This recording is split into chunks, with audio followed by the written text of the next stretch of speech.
Series की तीसरी किस्त है जो देने और गैर मुतवक्के नेमत हासिल करने के बारे में है।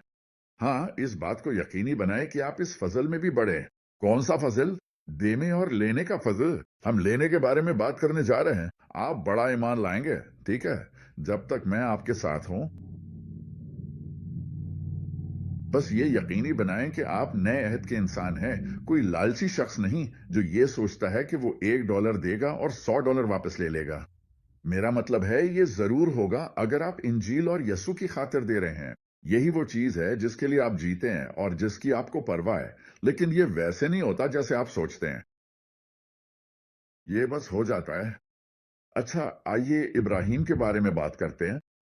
मेरा मतलब है वो आज के दौर के इराक में घूम रहे थे और खुदा ने कहा, आओ वहां से निकल जाओ, मेरे साथ चलो, मैं तुम्हें एक जगह ले जा रहा हूं। वो नहीं जानता था कि वो कहां जा रहा है। एक शहर की तलाश में था, उसे उसके बारे में कुछ मालूम नहीं था। ठीक है, खुदा की पैरवी कर रहा था। खुदा ने उस आदमी को इस्तेमाल किया। इब्राहिम से खुदा ने एक कौम बनाई। उसने एक आदमी इब्राहिम के जरिए एक कौम पैदा की। हाँ, तो ये आदमी, आप जानते हैं, इसके पास बुनियादी तौर पर कुछ भी नहीं था। और फिर चंद अब्वाब बाद, मेरा मतलब है, उस आदमी की 90 साला बीवी है और वो खूबसूरत है।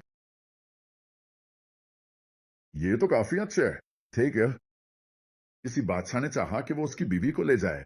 यानी लोग 90 साला औरत के पीछे नहीं भागते, वो खूबसूरत नजर आ दिखे, ठीक है। लेकिन मैं असल में ये कहना चाह रहा हूं कि उसके पास 300 से ज्यादा लड़ने वाले खादिम थे। हाँ, और उनके अलावा उनकी बीवियां और बच्चे भी थे। मेरा मतलब है इस आदमी के पास तो एक फौज थी। उसके पास बेशुमार खादिम और उसके लिए काम करने वाले लोग थे।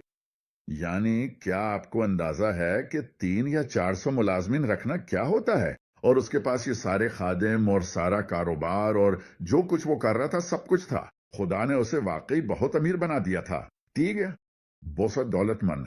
ठीक है, क्योंकि वो अहद कायम करने वाला था। बड़ी दौलत मिली, हाँ, चीजें आसमान से गिर पड़े। ठीक है, और खुदा ने उसे बे इंतहा और गैर मामूली तौर पर बरकत दी।